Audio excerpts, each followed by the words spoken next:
AFANOC vol dir Associació de Familiars i Amics de Nens Oncològics de Catalunya i va néixer de l'experiència vital d'un grup de mares i pares que van veure la necessitat d'unir-se per millorar la qualitat de vida dels infants i adolescents amb càncer i les seves famílies.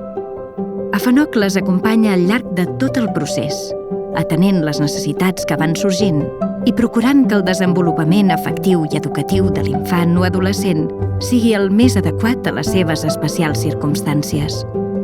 La curació del càncer no és només una qüestió mèdica. Un entorn familiar estable és la millor influència.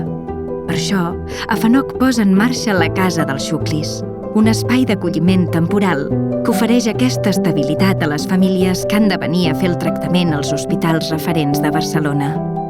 Un espai on sentir-se com a casa. Un espai on compartir. Un espai on poder plorar i també riure. En les malalties de llarga durada, la salut psicosocial és fonamental. Amb la teva donació, estàs contribuint al benestar d'aquestes famílies i participant del manteniment de la casa, ja que tant l'allotjament com els serveis que l'AFANOC proporciona a les famílies són completament gratuïts.